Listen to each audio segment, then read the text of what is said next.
سلام كرات قازلتي لمد ما حزلكم زمصاخو ني حدا بمنغستو استطلمه كوين ግን ንውፀቱ خبل ናብ ተቀዲሙ ዝሕለፈ ሲኦል ንምምላስ ድሕር ዘይበለ ጅግና እዩ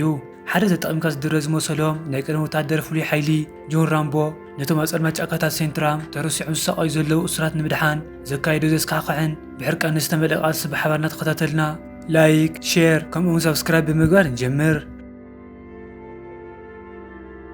እታ ፊልሚ ባህሩር ፀሓይ ሓደ ባርዕ ነቲ ናይ ከውሒ ገጽ ክሰብሩ ከለያ ትጅምር ኣብ ናይ እምኒ መውፅኡ ቦታ ዝሰርሑ እሱራት ነቶም ዓበይቲ ኣኻውሕ ይሰብርዎም ነበሩ ካብኣቶም ሓደ ዝኾነ ጆን ራምቦ ነቲ ብዓብዪ ሞድሎ ዝገበሮ ዝነበረ ምህራም ደከብሎ ይንገሮም ሓደ ሰብ ንኸርእዮም ወፂኡ ኣሎም እዚ ብኸቢድ ጉልበት ዝተረረ ናይ ቀደም ወታደር ፍሉይ ሓይሊ ብዘድልየቱ ነቲ መሳርሒ ኣቐሚጡ ንሓደ ሓላዊ ብምስዓብ ናብቲ ኣብ ጥቓ ሓፁር ፅበዮ ዝነበረ ቀዲሙ ዝፈልጦ ሰብ ማለት እውን ናብ ኮሎኔል ትራውትማን ይኸይድ ኣብ ትሕቲ ትእዛዝ ትራውትማን ራምቦ ኣብ ኩናት ቪየትናም ኣገልጊሉ ነይሩ እዩ ፀኒሑ ድማ ነቶም ሰበስልጣን ኢዱ ብምሃብ ካብ ናይ ሞት ፍርዲ ድሒኑ ነበረ ትራውትማን ነቲ ወታደር ካብ ቤት ማእሰርቲ ዘውፅአሉ ዕድል ነዊሕ ግዜ ክደሊ ፀኒሑ እዩ እቲ ዕድል ድማ ኣብ መወዳእታ ይመፅእ እሞ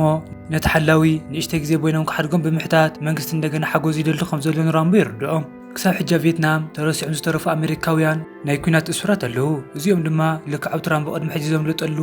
መዳጎኒ ደንበ እዮም ተታሒዞም ዘለው ነቲ ናይ ጫካ መሬት ካብኡ ላዕሊ ዝፈልጦ ሓደ ሰብ የለን ነዚ ተልእኮ እዚ ንሱ ጥራይ ክዋፅኣሉ ዝኽእል ዕማሙ ናብ ዝዋፀላኢ ቡስትር ብምእታው ካብ ሰቦም ብሂወት ዝተረፈ እንተሎ ንምርግጋፅ እዩ ራምቦ ብዙሕ ይተዛረበን ብኣሜሪካዊ ክብርታት ምእማን ካብ ዝሓድጎ ነዊሕ ግዜ ኮይኑ እዩ ናብቲ ዝተሰቀየሉ ቦታ ምምላስ ድማ ብሃንቆታት ዝደልዮ ነገር ኣይነበረን ኮይኑ ግን ተወሳኺ 5 ዓመት ብግዱድ ጉልበት ኣብ ቤት ማእሰርቲ ምሕላፍ እውን ካብኡ ዝሓሸ ነበረን ትራውትማ ራምቦ ብሓቂ እንታይ ከም ዝደሊ ይፈልጥ እዩ ነዚ ተልእኮ ተዛዚሙ ብሂወት እንተደኣ ተመሊሱ ንግዚኡ ናብ ሰራዊት ተመሊሱ ፕሬዚደንት ናይ ነፃነት ምሕረት ክገብረሉ እዩ ራምቦ ነቲ ዘለዉ ማርእስታት ሞዚኑ ይርእዮም ሂወቱ ደጊም ብዙሕ ዕላማ ይነበራን እቲ ዝነበሮ ናይ ቀደም ክፍለ ሰራዊት የለን ኣዕርክቲ እውን የብሉን ስድራቤት እውን የብሉን ንከምዚ ዝኣመሰለ ብውሽጡ ዝተሰበረ ሰብ ሓርነት ብሓቂ እንታይ ትርጉም ኣለዎም ኮይኑ ግን ነቶም ልክዕ ከምኡ ዝኾኑ ኣብቲ ጫካ ዝተደረወዩ እሱራት ምሕጋዝ ንሂወቱ ዘቕፅለሉ ምኽንያት ክህቦ ይኽእል እዩ ራምቦ ድማ በዚ ምኽንያት ይስማዕማዕ ትራውትማን ክኸይድ ገፁ ምስ ዞረ ራምቦ ብሓደ ሕቶ ደው የብሎም እዚ ተልእኮ እዚ ትርጉም ይህልዎ ድዩ ወይስ ኣይህልዎን ኣብኡ ጥራይ ከም ዝምርኮስ ይገልጽ ነዊሕ ከይፀንሐ ራምቦ ብነፋሪት ናብ ታይላንድ ዝርከብ ማዓስከር ኣሜሪካ ይውሰድ ኣብቲ መዕረፊ ሄሊኮፕተር ኤሪክሰን ዝበሃል ዘረባ ዝፈቱ ሰብኣይ ይቕበሎሞ ንሳኻ ምስራዕ ዓብዪ ክብሪ እዩ ይብሎም ንውሽጢ ኣትዮም ድማ ምስ ኮሎኔል ትራውትማን ማርሻል ሞርዶክን ይራኸቡ እቲ ሰብኣይ ንራምቦ ላዕሊ ታሕትን ብምጥማት ይግምግም ወታደራዊ ታሪኩ መዳልያቱን ኣዝዩ ዘደንቕ እኳ እንተኾነ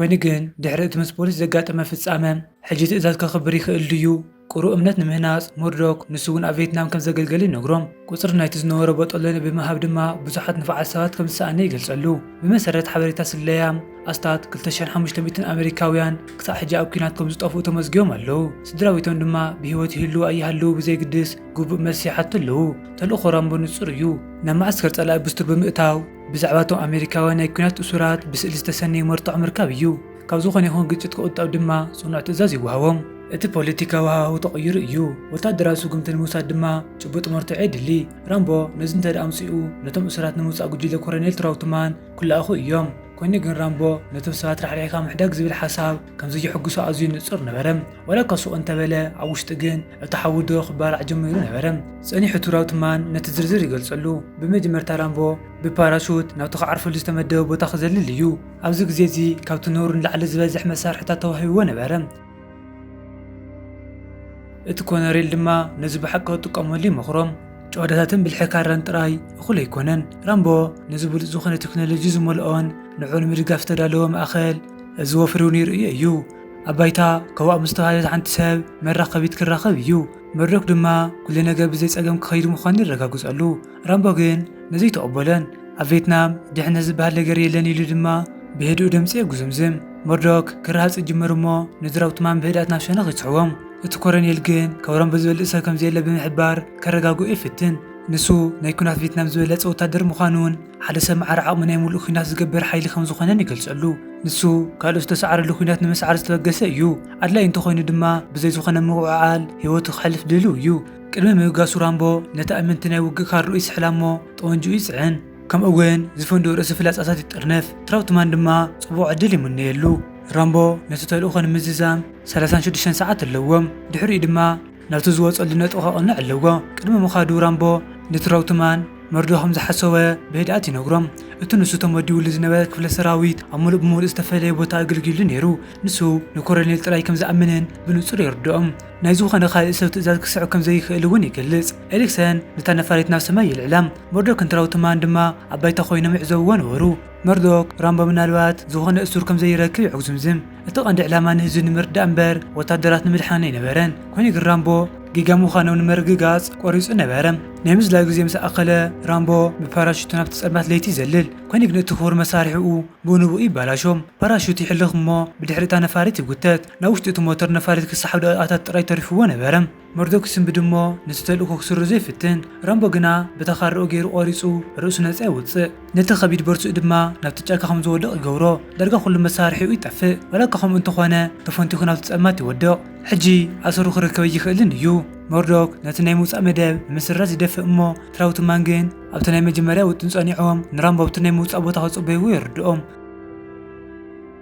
ኣብዚ ግዜ እዚ ራምቦ ኣብ ባይታ ይዓልብ እሞ ንቕድሚት ምኻድ ይጅምር። ብመሳርሒ ፎክስ እኳ እንተኾነ ውሳንኡ ግን ጽኑዕ ነበረ። በቲ ዘለዎ ኸራታትን ቀስትን ውሕዳት ፍለጻታትን ጥራይ ተጠቒሙ ናብ ማዓሙቕ ዞባ ጸላኢ ይግስግስ። ራምቦ ኣብ ትሕቲ ጫካ ብቕልጡፍ ይጓዓዝ። ኣብ ትሕቲ ጨናፍር እናተላሓሰ ተመን እናተሓለፈን ደብዳብ ኣንፈቶ ወይ ድማ ኮምፓስ እናሰዓበን ይኸይድ። ኣብ ዝተመደበ ናይ መራኸቢ ቦታ ይበጽሕ እሞ ሓንቲ ባህላዊ ናይ ቬትናም ቅቡዕ ዝገበረ ሰብ ይርኢ። ንጥንቃቐ ክብል ብሕቡእ ተሓዊኡ ነቲ ሰብ ጅሆ ሒዞሞ ኮይኑ ግን ሰበይቲ ምዃና የስተውዕል። ንሳ ድማ ከብኣኦ እያ። እታ ኸረኻ ዝተነገሮ ናይቲ ከባቢ ወኪል ወይ ድማ ሰላይት እያ። ናብቲ ሩባ ትወስዶ እሞ እቲ ናይ እሱራት ደንበ ባዶ ካብ ዝኸውን ነዊሕ ግዜ ከም ዝገበረ ትነግሮም። እቲ ዘካየዶ ድካሚ ናይ ጫካ ጉዕዞ ንኾንቱ ነበረ። ይኹን እምበር ገና ሓደ ተወሳኺ ውጥን ኣሎ። ናብ ሓደ መዓስከር ሸፋቱ ባሕሪ ወይ ድማ ፓይረታት ይቕንዑ። ካብቶም ዘዘውሩ ሓለውቲ ተሓዊኦም ክጸንሑ ዝሕግዝዎም ነበርቲ ዓዲ ኩነታት ውጥረት ዝተመልኦ እኳ እንተነበረ እቲ ናይ ገንዘብ ልውውጥ ግና ብዘይ ጸገም ይዛዘም። ነዊሕ ከይጸንሑ ናብ ላዕለዋይ ክፋል ሩባ ብጀልባ ይጓዓዙ ነበሩ። ራምቦ እቶም ሸፋቱ ባሕሪ ምስቶም ወታደራዊ ሓለውቲ ብኸመይ ከም ዝረዳድኡ ይሓትት። እቲ መራሒ ሸፋቱ ባሕሪ ኣብ ግዜ ጉዕዞኦም ከም መልሲ ሓደ ናይ ሩስያ ሮኬት መወንጨፊ የርእዮም። ከብኣኦ ብዛዕባ ሕሉፍ ህይወት ራምቦ ህንጢቲ ትኸውን። ስለምንታይ ናብ ቬትናም ክምለስ ደልዩ ንሱ ብዙሕ ኣይተዛረበን። ናብ ኣሜሪካ ምስ ተመልሰ እቲ ኩናት ብሓቂ ፈጺሙ ከም ዘይብቃዕ ተገንዚቡ ነይሩ። ኣብ ዓዱ ዝተፈልየ ዓይነት ቃልሲ ጥራይ እዩ ዘሎም። ብውሕዶ ኩናት ግን ልክዕ ብነፃነት ከም ትነፍር ዑፍ ኮይኑ ከም ዝስምዖ ይገልጽ። ከብኣኦ ብግዲኣ ቦታ እቲ ዝሞተ ቦኣ ንምትካእ ኣብ ስልያ ከም ዝተጸንበረት ኣብ ብሞት ዝተመልአ ዓለም ምንባር ከም ዝሰልቸያን ናብቲ ህይወት ርጉእ ዝኾነ ለኣሜሪካ ንምጓዓዝ ከም ተሓልምን ትካፍሎም። ራምቦ ስለምንታይ ብቐጻሊ ነዚ ሓደገኛ ህይወት ከም ዝመርጽ ኣዝዩ ግር ይብላ። ንሱ ብንጹር ይነግራ። ንሱ ተጠቒምካ ዝድርበን ዝግደሰሉ ሰብ ዘይብሉን እዩ። ናብ ዝተዓደመሉ ድግስ ዋላ እንተተረኸበ ዋላ ሓደ እኳ ዘስተውህሎ የለን። ንሳ ነቲ ኣብ ክሳዳ ዝኣሰረቶ ናይ ዕድል ክታበት ብኢዳ ትጭብጦም። ራምቦ ድማ ናታ ዓይነት ናይ ዕድል ክታበት ዝኾነት ናይ ኩናት ካርኡ የርእያ። ኣብዚ ግዜ እዚ ትራውትማን ራምቦ ብሰላም ክምለስ እዩ ዝብል ተስፋ ብምግባር ናብቲ ሰባት ዝወፅሉ ቦታ ክግስግስ ይደሊ። መርዶክ ብዛዕባ ዕድል ናይቲ ወታደር ፈጺሙ ከም ዘይግደስ ብንጹር እናርኣየ ከዓግቶ ይፍትን። ትራውትማ ግን ኣተሪሩ ብምሕታት ኣብ መወዳእታ ንኽቕጽል ፍቓድ ይረክብ። ምሸት ጸልማት ምስ ኮነ ራምቦን ከብኣኦን ኣብቲ ማዓስከር ይወጽሑ። ኩሉ ነገር ጸጥ ዝበለን ሰብ ዘይብሉ ዝተረሓርሐን ይመስል ነበረ። ብጥንቃቐ ናብ ውሽጢ ክግስግሱ ከለዉ ሓንቲ ሰበይቲ ክትመጽእ ይርእዩ። ንሳ ብንጹር ነቶም ሓለውቲ ክትበጽሕ ዝመጸት እያ ነይራ። ራምቦ ቀስቱን ፍላጹን ይዳሉ እሞ ናብቲ ማዓስከር ብስቱር ንምእታው ይዳሎም። ከብኣኦ ግን ክትዓግቶ ትፍትን። ራምቦ ግን ብዛዕባ ትእዛዛት ኣይግደስን እዩ። ነቲ ናይ ሽቦ ሓፅር ቆሪጹ ኣብ ጽላሎት ናይቲ ኣብ ጉዳት ይሕባእ። እቲ ማዓስከር ጥርሑ ዝነበረ እኳ እንተመሰለ ንሱ ግን ንቕድሚት ይግስግስ። ሓንቲ ንእሽተይ ሩባ ብምስጋር ኣብ ሓደ ህንፃ ፎክስ ድምፂ እህታ ይሰምዕ። ኣብ ውሽጢ ኣሜሪካውያን ናይ ኩናት እሱራት ኣብ ሓንቲ ርክስቲ ክፍሊ ተጠቓቒኖም ሓሚሞምን ጠሜምን ይረኽቦም። ኣናፁ ኣብቲ ባይታ ይዘውራ ነበራ።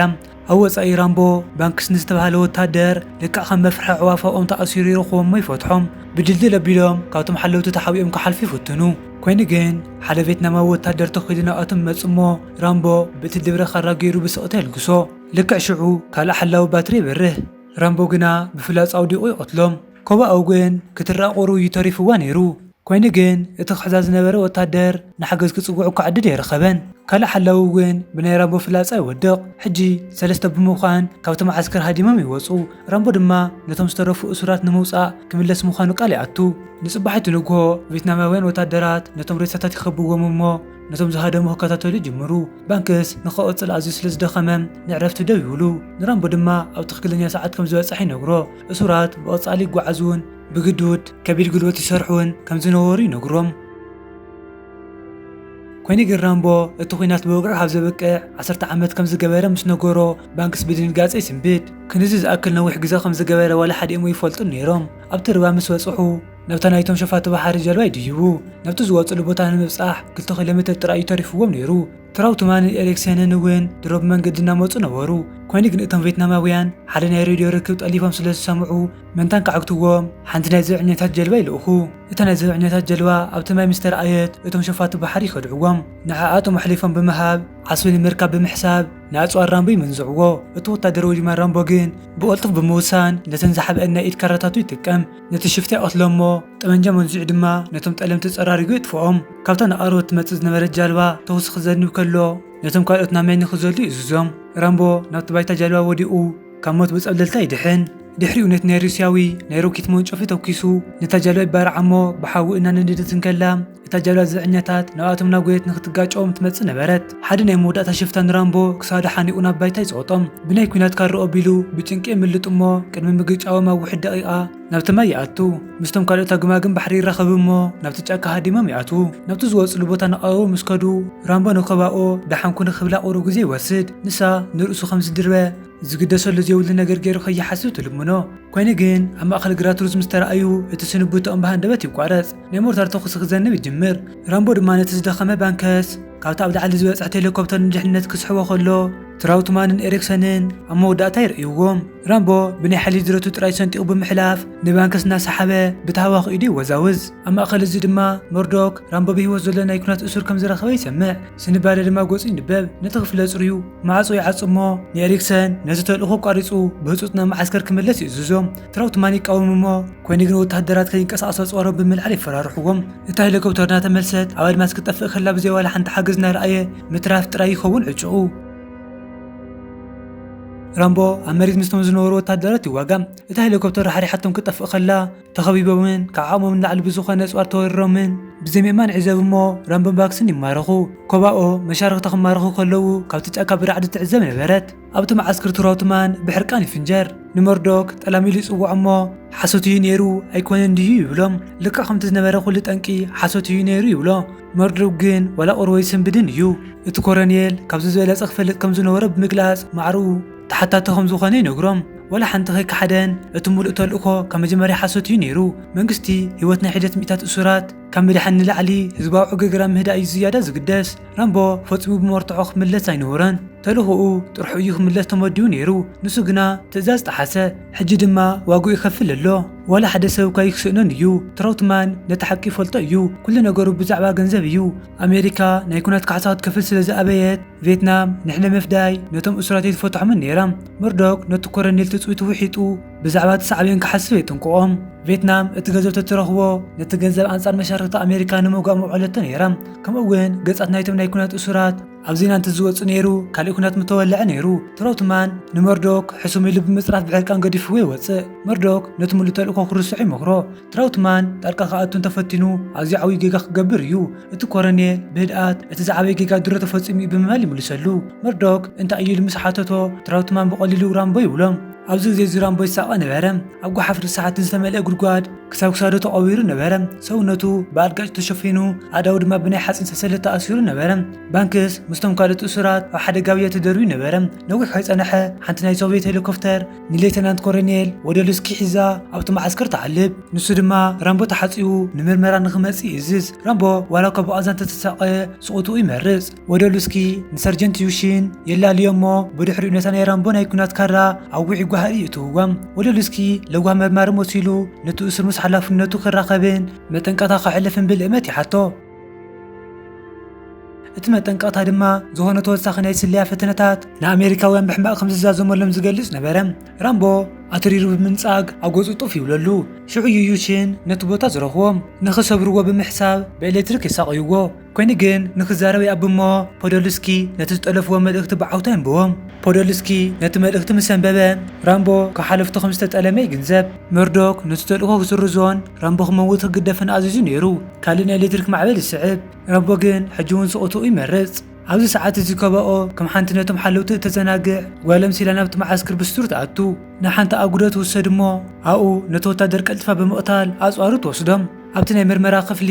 ፖዶልስኪ ንራምቦ ንምስቃጥ ንባንክስ ናብ ውሽጢ እትውጎም ዩሺ ነታ ቀያሕ ጓሃሪ ዝኾነት ካራ ኣብ ገጽ ራምቦ ብምስቃጥ የቃጽሎም ብድሕሪኡ ነታ ኸራብ ዓይኒ ባንክስ ብምቕራብ ይፈራርሖም ባንክስ ግን ራምቦ ኢዱ ኸይህብ ይጭድር ኣብዚ ግዜ እዚ እዩ ራምቦ ተስፋ ዝወርፅን ክተሓበር ዝስማዕምዕን ኣብ ቅድሚ ሬድዮ ኮፍ የብልዎ እሞ ንሱ ብእንግሊዝኛ ይዛረብ ኢዱ ዝሃበ መሲሉ ይቐርብ እሞ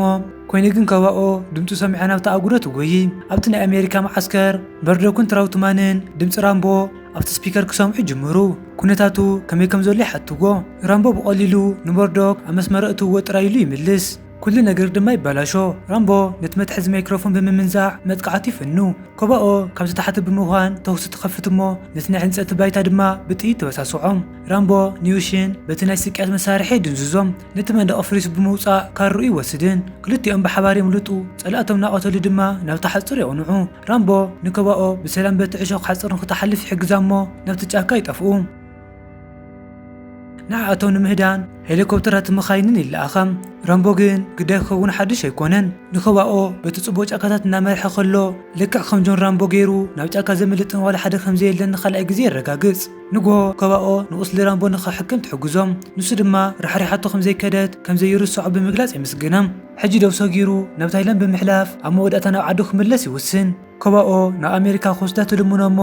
ተሰዓዒሞም ኮይኑ ግን ብዙሕ ርቀት ከይኸዱ ከለዉ ተኺሎም ኣብ ሓደ ደብያ ይኣቱ ተኽሲ ድማ ነታ ኣዋም ሰንጢቆ ይዘንብ ከብኦ ብጥይት ተረም ራምቦ ብሕርቃን ነቶም መጥቃዕቲ ዝፈነዉ ብጥይት ይቕሱሎም ሓደ ካብኣቶም ግን የምልጥ ነታ ጎድካ ድሕና ይፍትን ኮይኑ ግን ኣብ ኢዱ ትመውት ኣብቲ ማዓስከር ትራውትማን እንደገና ናይ ድሕንነት ተልእኮ ክገብር ይሓትት መርዶክ ምስ ኣወዮ እቲ ኮረኔል ብዘይብኡ ክገብሮ ምዃኑ ይፈራርሕ መልሲ መርዶክ ግና ንትራውትማን ኣብ ትሕቲ ማእሰርቲ እትዎም ብኻሊእ ወገን ኣብቲ ጫካ ራምቦ ነቲ ናይ ከብኦ ክታብ ኣብ ክሳዱ ኣስሮ እሞ ኣብ ትሕቲ እዋም ይቀብራም ሕጂ ኣብዚ ዘሎ እስራት ንምውፃእ ጥራይ ይነበረን እቲ ጉዳይ ናይ ውልቁ ወይ ድማ ብሕታዊ ስነ ምፍዳይ ኮይኑ ነበረም ቪየትናማውያንን ሶቪየታውያንን ወታደራት ኣልሽኦም ይቕፅሉ ራምቦ ግን ለክዕ ከም ጠልሰም ይኸውን ኣብ ትሕቲ ማይ ኣብ ዝርከብ ረጒድ ቁጥቋጥ ይሕባእ ወላ እውን ብጭቃ ተለዊጡ ነቶም ወታደራት ሓደ ብሓደ ይድብዮም ካርኡን ቀስቱን ጥራይ ብምጥቃም ሓደ ስቕታ ዝተመልኦ ሃዳናይ ይኸውን ነቶም ጸላእቲ ሲሒቡ ናብ መፃወልያታት የእትዎም ንጎልጎላት ብነዳዲ እንድዶም ንምሉእ ጉጅለታት ድማ ብዝፍንጀሩ ፍላጻታት ይድምስሶም እቶም ጸላእቲ ሓደ ብሓደ ይወድቁ ኣብ መወዳእታ ንኸብኦ ዝቐተለ ሰብ ሃድኒ ይረኽቦም ሓንቲ ፍላጻ ጥራይ ዘድልየቶ እቲ ሬሳ ብናይ ሕለ ምፍዳይ ባራዕ ሓዊ ፍንጀር ድሕሪኡ ሓንቲ ሄሊኮፕተር ኣብ ላዕሊ ትረአም ዩሺን ተመሊሱ ሓንቲ ቦምባ ይደርቢ ራምቦ ግን ናብ ሓደ ቃላይ ይዘልል እቶም ሶቪየታውያን ንዕኡ ፀራሪጎም ንምጥፋእ ብራኸ ነታ ሄሊኮፕተር ይትሕትዎም ብሃንደበት ራምቦ ካብቲ ማይ ነጢሩ ብምውፃእ ናብታ ሄሊኮፕተር ይድይብ ኣብ ውሽጢ እታ ሄሊኮፕተር ምስ ዩሺን ገጽ ንገጽ ይዋጋእ እታ ሄሊኮፕተር ኣብ ማዕበል ኣየር ትነቕነቕ ዩሺን ንራምቦ ብክሳዱ ይሕዞም እቲ ኩነታት ግን ይቕየር ራምቦ ንዕኡ ናብ ወፃኢ ድርብዮ እሞ ድሕሪኡ ነቲ ፓይሎት እውን ይድርብዮም ሕጂ ራምቦ ነታ ሄሊኮፕተር ይቆፃፀራ እሞ ናብቲ እሱራት ማዓስከር ይመርሖም ኣብ ልዕሊኦም ቦምብታት ናይ ጠመንጃ ተኩስን ብምዝናብ ንተኡ ዝነበረ ብምሉእ መሳርሒ ናብ መሬት ይዕንዎም ኣብ መሬት ምስ ዓለበ ነቶም ዝተረፉ ሓለውቲ ብእግሩ እናተንቀሳቐሰ ይድምስሶም እሞ ነቶም እሱራት ይፈትሖም ሓደ ሰብ ብጥይት ይወቃዕ ራምቦ ግን ብቕልጡፍ ነቲ ናይ መወዳእታ ሶቪየት ወታደር ርጊሱ ምስቶም ብሂወት ዝደሓኑ ኣሜሪካውያን ናብ ኣየር ይለዓል ኮይኑ ግን እቲ ኩናት ገና ይብቅዐን ኮሎኔል ፖዶልስኪ ብሓንቲ ብኸቢድ ጾር ዝተዓጠቐ ሄሊኮፕተር ይስዕቦም ዘለዎ ኩሉ ነገር ድማ ይትኩስ ራምቦ ኣብ ጥቖም ምስ ዘላ ሓንቲ ቁሸት ከይጋጩና ተጠንቀቐ ይውልቕ ሓንቲ ትኽክለኛ ዝኾነት መጥቃዕቲ ድማ ነቲ ሄሊኮፕተሩ ብኦም ጣጠጠው ከም ትብል ይገብራም ራምቦ ኣብ ሓደ ዘይዓምቕ ክፋል ናይቲ ረባ ይዕልባም ፖዶልስኪ ኩሉ ዘብቃዕ መሲልዎ ራምቦ ኣብ ልዕሊ እቲ መዘወሪ ወዲቑ ብምርኣይ ቀሲሉ ይቐርቦም ነታ ናይ መወዳእታ ጥይት ምህራም ድማ ይዳሎ ብሃንደበት ራምቦ ብምልዓል ሓዲ ናይ ሮኬት መወንጨፊ ይትኩስ እታ ሄሊኮፕተር ጸላኢ ብብርቱዕ ሓዊ ትፍንጅር ረፍረፋታ ድማ ኣብ ልዕሊ መሬት እቲ ጫካ ከም ዝናብ ይዘንብ ራምቦ ነታ ዝተጎድአት ነፋሪቱ ኣብ ኣየር ንምጽናሕ ይቃለስ ብግዲ ድማ ናብቲ ማዓስከር ክትምለስ ይገብራም ንሓገዝ ድማ ብሬድዮ ይጽውዕ ድምፁ በቲ መጉልሕ ድምፂ ምስ ተሰምዐ መርዶክ ብራዕዲ ተዋሒጡ ካብቲ ማእኸል እዚ ይሃድም ትራውትማን ነቲ ሓላፍነት ብምውሳድ ንወታደራቱ ነቶም ዝመፁ ዘለዉ ቁስላት ክቕበሉ ክዳለዉ ይእዝዝ ራምቦ ነታ ሄሊኮፕተር ብሓይሊ ግና ብርጉእነት ይዕልባም ትንፋስ እኳ ከይዕረፈ ነታ ኤም60 ዝዓይነታ መትረየሱስ ብምሓዝ ንኤሪክሰን ሓዲግዎ ይሓልፍ ወላ ሓንቲ ቃል ኣይተለዋወጥን ትራውትማን ቀፂሉ እንታይ ከም ዝኸውን ብልክዕ እናፈለጠ ክኸይድ ከሎ ይዕዘቦም ኣብ ውሽጢ እዚ ክፍሊ ሰሪሒታት ቦምብታት ተውሲ ይኸፍት ጥይት ነቶም ዘመናውያን ኮምፒውተራትን ዓበይቲ ናይ ቁፅፅር ቦርደታትን ሰንጢቆ ይባድሞም እቲ ማእኸል ስርሒት ናይቲ ተልእኾ ናብዑና ክቕየር ከሎ ሓዊ ይጭሕጭሕ ነበረ ድሕሪኡ ራምቦ ማዕጾ ቤት ጽሕፈት መርዶክ ብእግሩ ረጊጹ ይኸፍቶም እቲ ሓላፊ ካብ ላዕሊ ዝተዋህቦ ትእዛዝ ጥራይ ይፍጸም ከም ዝነበረ ብምግላጽ መምኽኔታት ከናዲ ይፍትን ራምቦ ግን ናብቲ መንደቕ ፀቒጡ ብምሓዝ ካሮ ይልዕለሉ ኢሉ ትንቅጥቃጥ ነበረት ብፍርሒ ዘይኮነስ ርእሱ ካብ ምቁፅጻር ዝተላዕለ እዩ ነይሩ ነዚ ሰብኣይ ዝምቕታል ቅንዕ ኮይኑ እኳ እንተተሰምዖ እቲ ዝተበላሸወ ነገር ግን ክዕርዮ ይኽእልን ኣብ ክንድኡ ራምቦ ምስ መርዶክ ኣዒንቲ ንዒንቲ ብምጥማት ክሳዕ ሕጂ ኣብ ናይ ወፃኢ ሃገር ማእሰርቲ ዝፅበዩ ዘለዉ ኣሜሪካን ወታደራት ከም ዘለዉ ብሕርቃን ይገልጸሉ ይቕሬታ ይደልን እዩ ግራዊ ስጉምቲ እዩ ዝደሊ ንመርዶክ ነቶም ካልኦት ግዜ ከሕልፎም ሓደ ነገር ክገብር ብትሪ ይእዝዞም ኣብ ወፃኢ ሰማያ ሕክምና ነቶም ዝደሓኑ ናይ ኩናት እሱራት ይሕክምዎም ነበሩ ትራውትማን ምስ ራምቦ ይራኸብዎ ቀፂሉ እንታይ ክኸውን ኢሉ ይሓትት ናብ ዓዱ ምስ ተመልሰ ምናልባት ካልእ ሜዳልያ ክህብዎ ይኽእሉ እዮም ራምቦ ግን እዚ ናቱ ከም ዘይኮነ ነቶም ዘድሕኖም ሰባት ምዃኑ ይነግሮም ንሱ ኣይምለስን እዩ ኣብ ኤስያ ተሪፉ ሕጂ መን ምዃኑ ንምርዳእ ይውጥን ትራውትማን ናብ ዓዲ ክምለስ ይለዎ ራምቦ ግን ተኸይሉ ንቕድሚት ጥራይ ይጥምጥም ኣብኡ ንዕዑ ዝተረፈ ዋላ ሓንቲ ነገር የለን ኣሕዋቱ ኣብ ቪየትናም ምስ ሞቱ ሓደ ኽፋል ናይ ህይወቱ እውን ምስኣቶም ሞይቱ ነይሩ እቲ ኮሎኔል ራምቦ ነቲ ዝተፈጸመ ነገር ንኣሜሪካ ይወቕሳ እንተኾይኑ ይሓትት ራምቦ ግን ርእሱ ብምንቕናቕ ኣይኮነን ይብሎ ሕጂ እውን እንተኾነ ንሃገሩ ክብል ህይወቱ ብዘይምውልዋል ንኽህብ ድልው እዩ እቲ ኾታ ክደልዮ ዝጸንሐ እንኮ ነገር ልክዕ ከምቲ ዝኾነ ወታደር ዝደልዮ ክብርን ናጽነትን ረኺቦም እቲ ዝኸፈልዎ መስዋዕቲ ትርጉም ከም ዘለዎ ኮይኑ ክስምዖም ጥራይ እዩ ነይሩ ኮይኑ ግን እዚ ዓይነት ፍቕሪ እዚ ካብ ሓደ ወገን ጥራይ ዝኸይድ ብምዃኑ ይሕምም እዩ ራምቦ ገዲፍዎ ክኸይድ ከሎ ትራውትማን ድድሕሪኡ እናፀወዐ ሕጂ ከመይ ገይሩ ክነብር ከም ዝሓስብ ይሓቶም ራምቦ ንድሕሪት እንኳን ተዘወረ ብቐሊሉ ሓደ መዓልቲ ብሓደ መዓልቲ ኢሉ ጥራይ ይምልሰሉ በዚ ድማ ናይ ልምዓንቲ ዝነበረት ፊልምና ትውዳእ ከምዚኦም ዝኣመሰሉ ፊልምታት በብግዚኡ ክበፅሐኩም ተዳደሊኩም ንፊልመይ ላይክ ንቻነለይ ሰብስክራይብ ብምግባር ኣበረታትዑኒ ክሳዕ ብኻሊእ ቪድዮ ንራኸብ ሰላም ጽንሑለይ